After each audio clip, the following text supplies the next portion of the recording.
I bought this American Silver Eagle in 1990. Well, not exactly this one, but there's another one that I bought for the same year. And just you wait until you see what it looks like now, 33 years later. Let's explore.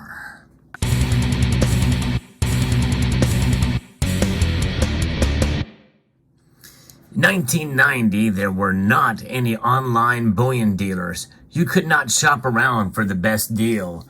You couldn't just, with a click of a button, buy yourself any silver. You were at the mercy of where you bought, whether it be from a local coin shop or a coin show, if there was any in your area. Nonetheless, it was very difficult to shop around for precious metals back then to find the best deal. Unless you lived in a big city, and the time and gas it took to travel around from coin shop to coin shop, well, it may not be worth it, even if you could make a phone call and ask, well, what are they charging for silver eagles? But let's rewind back to 1990, in a time when, well, inflation was not nearly as bad as it is now, but we've just gotten over, just a few years earlier than that, some very high inflation. In fact, things have subsided back in 1990, but the damage was already done. And now here we are 33 years later, and inflation is at a 40-year high. Nonetheless, silver's price in 1990 averaged around $4.83. And likely I don't have the receipt for this transaction to buy this 1990 Silver Eagle, but I likely paid probably around $6 to $7. Because back then the premiums were a lot higher based off of a percentage. But nonetheless, when you think about what the mint charged the authorized purchasers at the time and the way they were distributed through the system in place in 1990, well, it added up still. And nonetheless, a couple of dollars, maybe $2 or what have you, it was a lot on percentage-wise, considering what we pay today. So it's kind of interesting to look back through the course of time and to see what silver spot price was going for and the premiums we may have been paying for at the time. I'm very curious to see how many of you may have been around and bought silver back then. Of course, I was a very, very casual buyer. I really didn't keep track of the spot price of silver. There was no app to be able to track it from day-to-day movements, much less minute-to-minute or second-by-second movements for silver.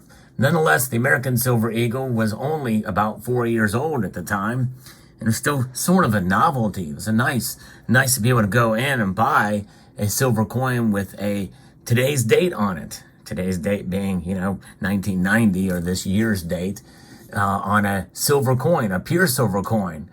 And in fact, the Silver Eagle's composition has remained the same since 1986. And that composition is 9993. Believe it or not, it does go to the fourth decimal place, and it's 9993. Reeded edge, it has the image here of Adolf Wyman's Walking Liberty $50. A beautiful design indeed here on the obverse. In fact, some of these earlier Silver Eagles, they have a little different feel to them. It really does give sort of a bold, even a concave appearance to it on this side, on the obverse. A very classic representation there. And then the reverse has a bold heraldic eagle that made John Mercanti famous. And of course, the details for this type of coin were pretty distinct. Really, the mint did a nice job. In fact, back then, you really didn't see too many Silver Eagle struck off center or the finning problem, although this one does have a little bit of finning. That's F-I-N-N-I-N-G, where the coin was struck and the metal pushed to the outside of the collar to create a sharp wire edge there. Nonetheless, it was kind of not as common as it is today. A lot of these were produced, and a whole heck of a lot of them for sure. But I think in 1990, the mintages had kind of swayed back a little bit. But there was a popular program. Nonetheless, I remember as a younger stacker, I don't even know if I would consider myself a stacker back then, but I did buy this piece. And I decided when I had this piece from this date, that was the time when I was really considering buying a little bit more silver. Of course, at that price point, and seeing how it had moved over the past couple of years, it really didn't move a whole lot from 1990 until 9 years later, when it averaged around $5.22 by the end of that decade. Not much movement at all in price, in fact, between those 8 years. So I kind of really wasn't all that excited about silver, much like what we saw in the last decade. And in reality, even now, people are frustrated. We live in an instant information age where price movements from one day to the next really don't have much weight or pull on us, it seems like. So what does this look like now?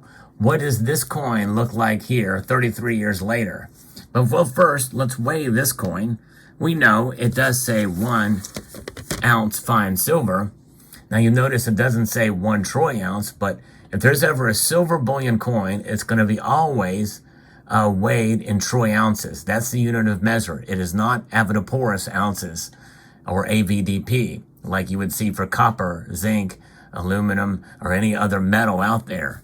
So we're going to go ahead and we're going to weigh this in troy ounces here.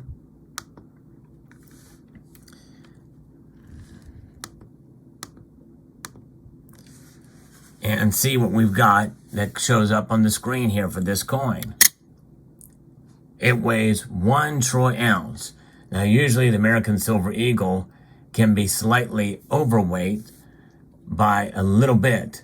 It's better to have a little bit overweight than a little bit underweight. So if you get them underweight, it should have some serious questions about its authenticity of being actual silver. So that is what that weighs. But now let me show you the coin as it looks like today. There it is, the American Silver Eagle that I've carried in my pocket for 33 years. In fact, I can probably count on one hand the number of days that I have not carried this coin in my pocket. Long before the days of EDC, which stands for everyday carry, I had this as my everyday carry piece.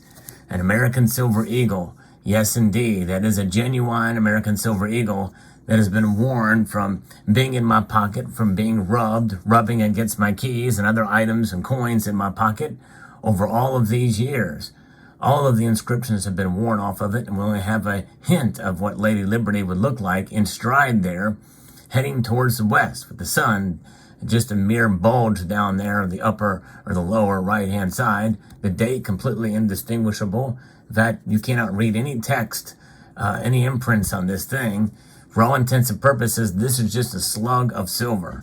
Nonetheless, it is so valuable to me that even at gold's near all-time high price, in fact, as I record this video, in the Asian markets just recently topped $2,100 for a brief amount of time again, missed it in the Asian Shanghai exchange. I would not trade 1 ounce of gold for this slug of silver that's been in my pocket. It has that much sentimental value to me. And you can see Mercanti's heraldic eagle still is there, but you can kind of barely make out the silhouette of the piece, much less any of the details. And you can see really on the outside, in both the reverse here and the obverse, you see the vestiges and the remnants of the original planchet, where it was upset in the mill. That's exactly what creates a planchet. A blank is just literally a stamped out slug of silver in a round disc form. It becomes a planchet whenever the rims are upset. That's right. They're literally, silver blanks are run through a series of insults and triggering words and upset it so much that they begin to cry. And that crying causes the silver to just bulge up around the edges in anger and disgust and sadness and despair. Hence why they call it the upsetting. Actually, I'm just kidding. It is an actual machine that brings them through and prepares it and upsets, and it creates an indentation around, or an upsetting. It sets up the edge of the coin so that it can be struck. And so that when it is struck, the design flows evenly when the dies strike the piece. But yes, indeed, this is indeed no longer a 1 ounce silver coin. In fact, is it still a coin at all? There is no denomination listed on this. So it literally went from a coin to a round right now. Although technically, recognizing the features on it, one could probably still, it could probably still be considered a coin. And a part of me has wondered what I should do. Should I send it in for grading to see if I could get the lowest grade possible, which I should be able to get? Now, what about coin grading is so attractive to me on this? Well, because there is a series of collectors that actually look to collect the worst grades of all the coins that are out there. But I think there's a limit, and this may go over that limit where I may not be able to get a poor one. But nonetheless, so you probably wonder, well, what does it weigh? And why did I carry this for so long? Well, let's answer the first question first. I'm going to bring our scale back out here.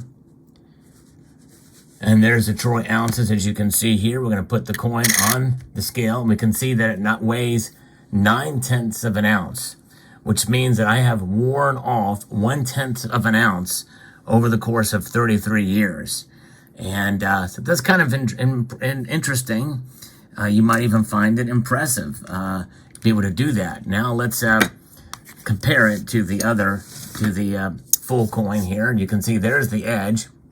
Look at the difference there in the thickness. And of course, the reeded edges are completely gone, wiped out from this. All of the edge, the rim, which is the highest part, is gone completely. Just the overall bulge at the end is there.